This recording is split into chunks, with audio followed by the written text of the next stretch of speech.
mambo na 1 term, 2 term, 3 term, long term. Now our Gen Zs are saying tuko Kadi. Sijui kama wewe Ndura uko Kadi? Yes, I'm a registered voter, niko Kadi.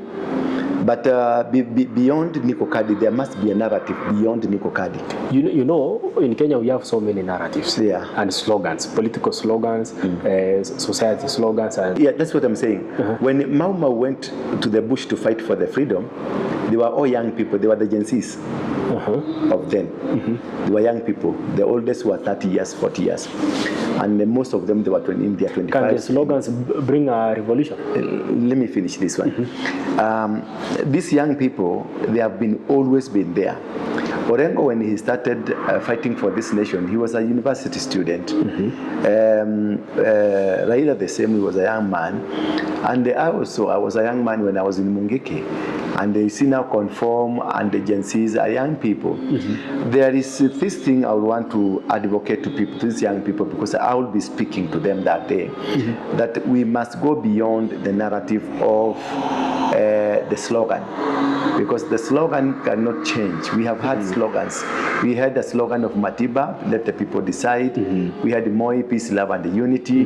We had Ruto with a wheelbarrow. We had many slogans for the people with the 2 fingers and all those kind of things, but they have never changed the status quo. We have always remained the same, despite that our young people, during the Mau Mau, they died. During the Kenyatta Revolution, they died. During the Moi, they died. The 1982 Tuko, they died. The 1990, the Kibaki Matiba era, they died. Now again, we lost this. The same young people died. It's as though there is a sacrifice in this nation that requires a young man to be sacrificed, and that's the most dangerous thing to have in our country. We need to have a different narrative, that to know that a young man is created to bring a revolution. A young man is not created to come and vote and cheer and bring change. Because if you look at Wamunyoro and look at Ruto, their difference is that one short-changed the other one. If there was no short-changing, Wamunyoro will still be a friend and they will be still eating together. If you look at the late Honorable Raila, when the young people pushed and got into parliament, he went quickly to save Ruto. Instead of supporting these young people to take over, he went quickly and supported Ruto, meaning these people are the same. They came up with the broad-based. They came up with the broad-based, they continue to eat. Nobody now is saying that Ruto is eating, what is eating. Nobody now, they are in same. Oburu Odinga at 82 is fighting for power, and many other people. So there will be no change if our idea is to Tuko Kadi, Tuko na Kadi, and then we continue with the same process that was started with Mau Mau, that was started during the coup, the Matiba, the same thing. You find that we are still bringing back the same idiots that we remove. We remove idiot A, we put an idiot B.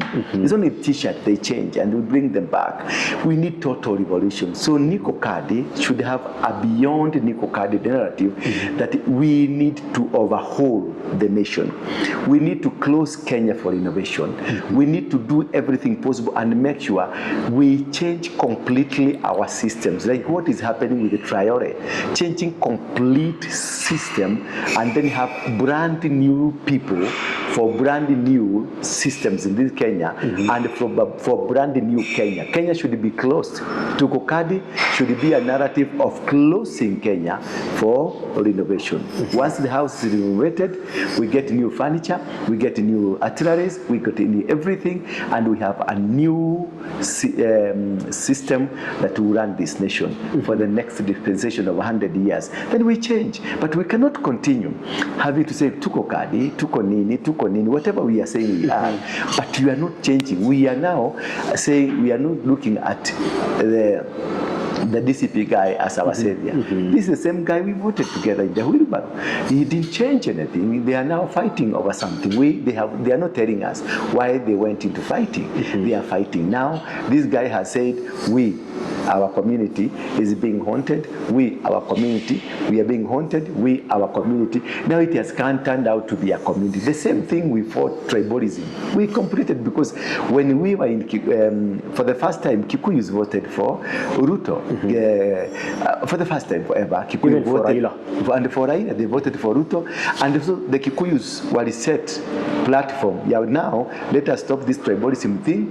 The Kikuyus went for Raila, the Kikuyus went for Ruto, and we should have that. Now again, after 1 year, we've been drifted back to our tribal cocoons. Now we are saying Kikuyus are being targeted. Kalenjins are saying Kalenjins are being targeted. The Luos now, they are saying the man who said is wiping out tribalism, he is now one engineering tribalism. So what we need to do is an overhaul, complete overhaul. And this should be done by the young people. When they say Tuko Kadi, it's a Kadi to overhaul, not a Kadi to come and rubber stamp the same idiot to be in power. So in short, you are saying the two-term Niko Kadi, that's nonsense. They are just two-term, one-term, Tuko Kadi in a zero-term, that's nonsense. There is nothing we are changing. Because Tuko Kadi, one-term is Muamonyoro and the company. Two-term is Ruto and the company. These are the same people. They have done nothing. They have completely did not change. You see now Ruto is bringing ODM together because it's a Luo outfit. And the Muamonyoro is creating DCP because it's a Kikuyu outfit. The same people who told us ukabila ni kitu kibaya. The same people now, you see, when you find Wamunyoro bringing people together, is ukabila. But when Ruto is bringing Luos together, it is not ukabila, it's national politics.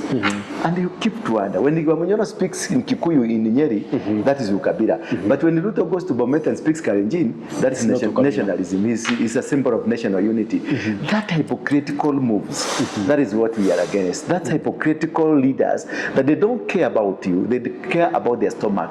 That now you can see there's an outcry of SHA, there's an outcry of education system, there's an outcry of everything. The person we believed in, he came with a wheelbarrow. We pushed him. Bottom up. Kazi ni kazi. Now, where is the bottom up? The hustler, nothing is happening.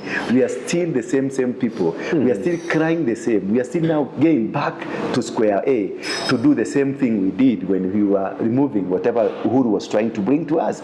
And therefore, this nation, Tuko Kadi, we must change the narratives and first of all, overhaul the nation. Total overhaul. Close this nation for innovation. By June, let us have a big revolution, remove everybody from the system. We create a new system.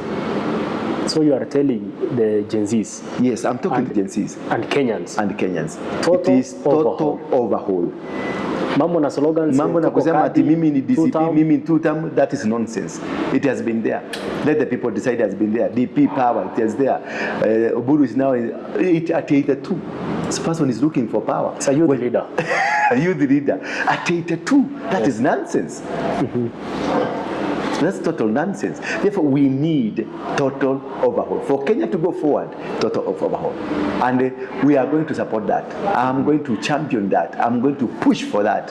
Starting here in Nakuru, we are launching this because we will not be able to entertain any more time to see a young person being shot, an old person being shot, somebody losing his own land, somebody losing his own property because of insecurity, because a Kikuyu was fighting a Luo, a Luo was fighting a Luya, a Luya was fighting a Kalenjin. That should do not, at this age and time, it is not our portion. We need to know that yes, you are a Kikuyu, I don't care. Yes, you are a Kalenjin, I don't care. What I care is good leadership. It's good leadership in this nation. It is this person, will he engineer this country towards success? We don't care who you are. We don't care what kind of tribe you've come from. Or what I need to care is this is a Kenyan. Will he be able to make us move to the next phase?